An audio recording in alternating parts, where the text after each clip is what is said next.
Good evening, welcome back to our channel which is Deepa Majumdar. আমি হচ্ছি বৈশালী মজুমদার দেবরয়, তার সাথে আছে আমার ছোট্ট একটা দেওর অর্ণব দেবরয়, আর এদিকে আমার ননদিনী মাম মানে অঙ্কিতা দেবরয়। সবার ইন্ট্রোডাকশান দিয়ে দিয়েছি, so without any further edu চলো আজকের এই ব্লগটাকে স্টার্ট করছি। টাইটেল এবং থাম্বনেইল দেখে তো নিশ্চয়ই বুঝতে পেরেছো আজকের ব্লগটা কী হতে চলেছে। সো অ্যান্ড আই হোপ কি তোমাদের আজকে এই ব্লগটা দেখতে খুব খুব খুব ভালো লাগবে। সুমিত ভাই at the rate of Sumit YT 1316 না 1613 এক্স্যাক্টলি আমার ইউজার আইডিটা মনে নেই। তো সুমিত ভাই, here it is, I am just making this video and blog for you only because তুমি এতটা পরিমাণে রিকোয়েস্ট করেছো, আমাদের কোনো সোশ্যাল মিডিয়া আইডি ছাড়োনি, মানে আমার বরের সোশ্যাল মিডিয়া আইডিতে, আমার সোশ্যাল মিডিয়া আইডিতে, ইনস্টাগ্রামে, ইউটিউবে। So thank you so very much, lot of love to you, যে তুমি এতটা ভালোবাসা দিয়েছো যে আমি এই ব্লগ বানাতে বাধ্য হয়েছি। কেন আমি তোমার জন্য শুধুমাত্র এসছি বা বানিয়েছি সেটা তোমাদেরকে একটু এক্সপ্লেন করে সবাইকে বলছি। তো সবার আগে বলেছি শুভ নববর্ষ। শুভ নববর্ষের সব বড়দের আমার এবং আমার মায়ের তরফ থেকে অনেক অনেক প্রণাম, আর সব ছোটদের অনেক অনেক ভালোবাসা। অনেক অনেক প্রণাম বলার কারণ হচ্ছে অনেক অনেক লোকজন দেখে, তাই অনেক অনেক প্রণাম। তো আজকের ব্লগটা শুরু করছি চড়ক পূজা দিয়ে, বিকজ লাস্ট ব্লগটা আমি এন্ড করেছিলাম, যারা আমাদের রেগুলার ভিউয়ার এবং সাবস্ক্রাইবার তারা নিশ্চয়ই বুঝতে পারবে যে হঠাৎ করে মাঝখানে এখানে চড়ক পূজার ব্লগ কেন। লাস্ট ব্লগটা আমি দিয়েছিলাম যে আমরা কোথাও যাচ্ছি, কোথায় যাচ্ছি, হানিমুনে যাচ্ছি না ঘুরু ঘুরু করতে যাচ্ছি, বা কোথায় যাচ্ছি না যাচ্ছি। তো আর কয়েকটা দিন পর সেই ব্লগটা নিয়ে আমি কন্টিনিউ করব। তো তার আগে চড়ক পুজো, নববর্ষ এইসব ব্লগ তোমরা একটু দেখো, এনজয় করো, বিকজ এইটা যদি পড়ে দিই না তাহলে কারোরই দেখতে এতটা ভালো লাগবে না, ইন্টারেস্টও লাগবে না।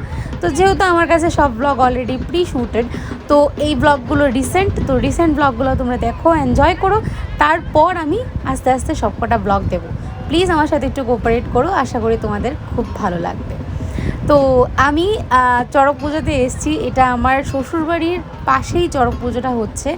শিবগড়ি এসছে দেখলে, এখানে চড়ক গাছও দেখলে, এইখানে শিবগড়ির বিয়ে হচ্ছে। ভালো লাগছিল দেখে, এত সুন্দর করে ছাদনার তলাটা সাজিয়েছে, গৌরী আবার নেচে নেচে শিবকে বিয়ে করছে, তার জন্য এত তাড়াতাড়ি যাওয়া। জানি এটা সবার ফার্স্ট রিচুয়াল হয়, শিবগড়ির বিয়ে দিয়ে চড়ক পুজোটা স্টার্ট হয়। তো চড়ক পূজা নিয়ে একটা আলাদাই ক্রেজ আছে আমার চ্যানেলে, আমাদের চ্যানেলে একটা আলাদাই ফ্যান বেজ আছে। চড়ক পূজার ব্লগে অনেক বেশি রিচ পেয়েছি, অনেক ভালোবাসা পেয়েছি, অনেক আদর পেয়েছি, অনেক উৎসাহ পেয়েছি। আর আমি যে ব্লগের স্টার্টিংয়েই বললাম যে আমি কেন এসেছি শুধুমাত্র সুমিতের জন্য, বিকজ তোমরা জানো আমার বিয়ে হয়েছে কয়েকটা মাসই হয়েছে, এখনও 1 ইয়ার কমপ্লিট হয়নি। তো আমাদের বাঙালিদের মধ্যে নিয়ম আছে যে বিয়ের minimum 1 year you have to be, মানে কি বলবো, কিছু নিয়ম, কিছু প্রোটোকলস সব কিছু মেনে চলতে হয়। তো বাট স্টিল আমার শাশুড়ি মা এতটাই কুল, ইভেন কি আমার মা মানা করছিল যেতে, মানে তোমাদের ফেমাস, তোমাদের one and only Deepa aunty, মানে দীপা মজুমদার, আমার মা, উনি মানা করছিলেন যেতে, যে দরকার নেই চড়ক পূজাতে যাওয়ার, বিয়ের 1টা বছরও পার হয়নি, তুই কেন যাবি। তাই আমি বললাম ঠিক আছে, এখন আমার বস ভাই আমার শাশুড়ি মা যদি আমাকে পারমিট করে তো ডেফিনেটলি যাব। তো আমি যেহেতু একা যাইনি, আমার সাথে আমার দেওর, ননদ, তারপর আমার বাড়ির থেকে ভাই মানে আকাশ, আপু, আদু ওরা এসেছিলো, তার সাথে সাথে আমাদের একজন কাকু, উনি আমাদেরকে নিয়ে গেছিলেন, তারপর আমার কাকি শাশুড়ি ওনারাও গেছিলেন আর কি। তো যেহেতু একা যাইনি বা কয়েকজনকে নিয়ে গেছি, তার জন্য আমার শাশুড়ি মা পারমিট করলো। তারপর মা বলেছিল যে সন্ধ্যা হতে না হতেই কিন্তু বাড়ি চলে আসবে, তোমরা দেরি করবে না। আমি বললাম ঠিক আছে মা।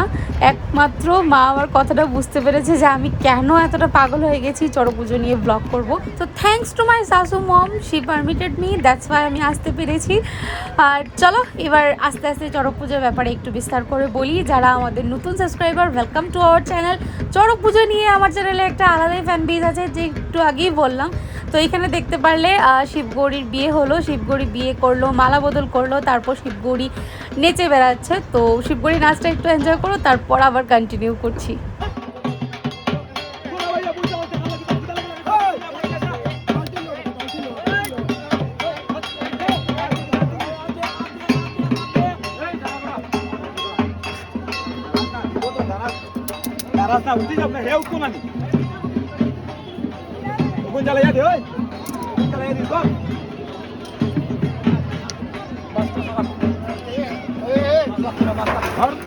একটার পর একটা রিচুয়াল হয়ে যাচ্ছে এখানে।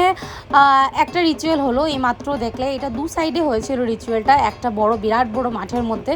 এখানে একটা লোককে তন্ত্র মন্ত্র দিয়ে রীতিমতো বেহুশ করে মুখে ফুল গুজে এই যে মাটির নিচে যে গর্তটা করেছে সেটার মধ্যে ঢুকিয়ে রেখে দেয়, তার উপর চাপা দিয়ে দেয়। তারপর অনেকক্ষণ পর সেই লোকটাকে বের করে, মানে ইটস কাইন্ড অফ, মানে কি বলবো তোমাদের, ব্ল্যাক ম্যাজিক না, ব্ল্যাক ম্যাজিকও না, তন্ত্র সাধনা। ব্ল্যাক ম্যাজিক বলে আমি জিনিসটাকে সত্যি কথা ইনসাল্ট করতে চাই না, বিকজ আজকে এই জিনিসটা, এই কালচারটা এখনও আছে। নো ডাউট ভবিষ্যতে থাকবে কিনা না ভগবানই জানে।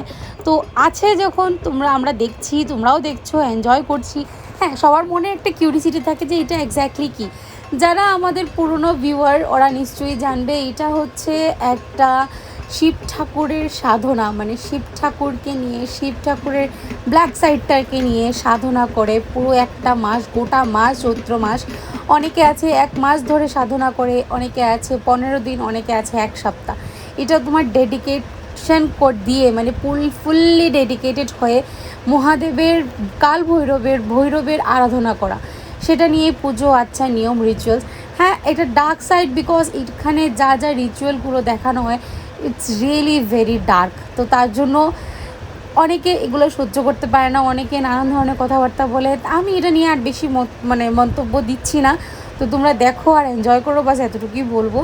তো ভীষণ লোকজন জড়ো হয়ে গেছিলো। আমরা যখন গেছি তখন 3টে, 3:30 নাগাদ বাজে, গিয়ে দেখি পুরো মাঠটাই ফাঁকা। আর এখন চারিপাশটা দেখো লোকজনই লোকজন, এত লোকজন জড়ো হয়ে গেছিলো। এটা বেসিক্যালি হচ্ছে শিলচর মালুগ্রামের পুজো, ঠিক আছে? শিলচর মালুগ্রামের চড়ক পুজো। এখানে যে লোকটাকে দেখলে এসে পয়সা নিয়ে গেল, ওই লোকটা ওই মাটির নিচে ছিল, রীতিমতো শিভার করছিল, এতটা টাইম জলে ডুবেছিল, বুঝতে পারছো ব্যাপারটা।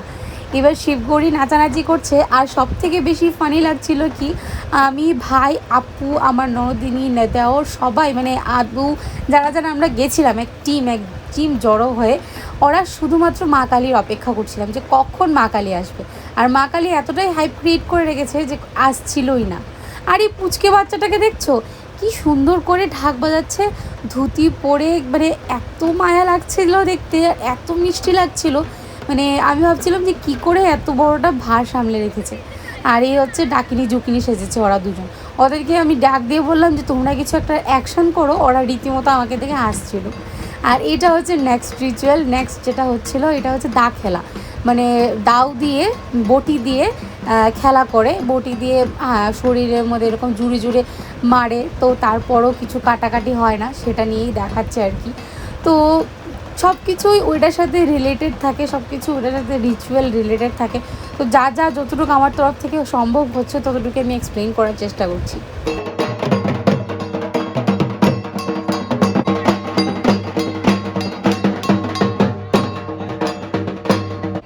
এইখানে এই ছেলেটা সন্ন্যাসী বাবাকে প্রণাম করছে কেন জানো?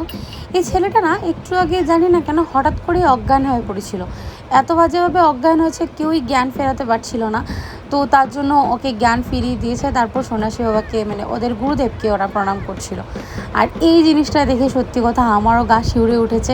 আর ভীষণ কষ্ট হচ্ছিল, মানে কি বলবো, এন্টারটেইনিং কম লাগছিল, সত্যি কথা ভীষণ কষ্ট হচ্ছিল যে পুরোটা ভার এই মানে বটির উপরে দাঁড়িয়ে আছে, আর দাঁড়িয়ে এরকম ঘুরছে। ছেলেটার মুখটা দেখে, মানে সরি, গৌরীর মুখটা দেখে সত্যি আমার ভীষণ কষ্ট হচ্ছিল।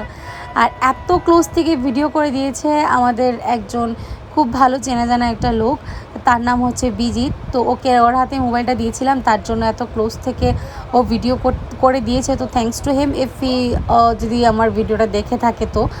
আর এখানে বড়শি গাঁথা হচ্ছে, বড়শি গেঁথে চড়ক গাছের মধ্যে ঘোরাবে। তো সেটা একটু পর হবে, তার আগেই বড়শিটা গাচ্ছে মন্ত্রতন্ত্র করে। একদিকে সত্যি কথা দেখলে সত্যি আশ্চর্য লাগে। দেখো, একটা ফোঁটাও রক্ত পড়েনি। এত মোটা একটা শিক শরীরের দিকে ঢুকিয়ে দিল, বাট একটা ফোঁটাও রক্ত বেরোয়নি। অনেক সময় 1-2 ফোঁটা রক্ত বেরোয়, বাট মানে আশ্চর্য লাগে, না কোনো সোয়েলিং, না কোনো রক্ত, কিছুই নেই। তো এখানে বর্ষি গাথা শেষ হয়েছে। এইবার এসছে the main attraction of Charak Puja, মা কালী। স্বয়ং মা কালী এসছেন। মা কালীকে নিয়ে রীতিমতো একটা হাইপ চলছিল, চারিদিকে ঢাক বাজছিল, চিৎকার চেঁচামেচি হচ্ছিল, শরীর সত্যি একদম শিউরে উঠেছিল ঠিক সন্ধ্যা টাইমের। মানে দেখে সত্যি গা হাত পাও এখনও যেরকম শিউরে ওঠে।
কেমন লাগলো মাখানির নাচ? সত্যি বাবা, আমি যে মানে এতটুকুনি ক্যাপচার করতে পেরেছি সেটাই অনেক বড় ব্যাপার।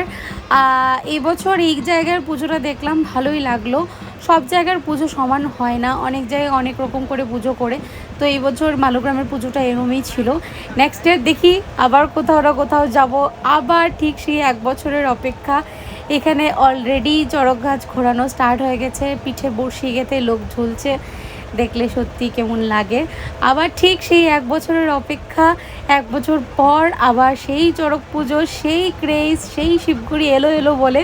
রাত্রি হলে যখন ঢাকের বাজনা শুনি আমি আর ভাই, তখনই বলি এই শিবঘুড়ি এসছে, শিবঘুড়ি এসছে, শিবঘুড়ি এসছে। তো সেটার আলাদাই একটা ক্রেজ।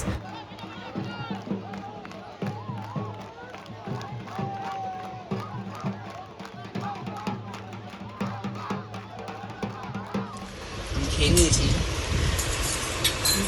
আপু আগেই বললো যে অলরেডি ফিনিশ। হ্যাঁ, আমরা চড়ক পূজা দেখে বাড়ি এসে হাত পাও ধুয়ে চিজ ম্যাগি বানিয়েছিলাম, চিজ ম্যাগি খেলাম। ভীষণ খিদা পেয়ে গেছিলো, দুপুরবেলা অল্প ভাত খেয়ে সবাই দৌড়েছি। তো এদিক থেকে শাশুড়ি মা ফোন করছিল, মা ফোন করছিল, মানে হুরুস্থুল লেগে গেছিলো। তো আজকের ব্লগটা আমরা এখানেই এন্ড করছি। আবার দেখা হচ্ছে একটা নতুন ব্লগে। যদি আজকের ব্লগটা কিছু ভালো লেগে থাকে, লাইক শেয়ার কমেন্ট করতে একদম ভুলো না। আর যারা প্রথমবার দেখছো অবশ্যই আমাদের চ্যানেলটাকে সাবস্ক্রাইব করে দিও। আজকের মতন এই পর্যন্তই রইলো। Tata, bye bye, good night.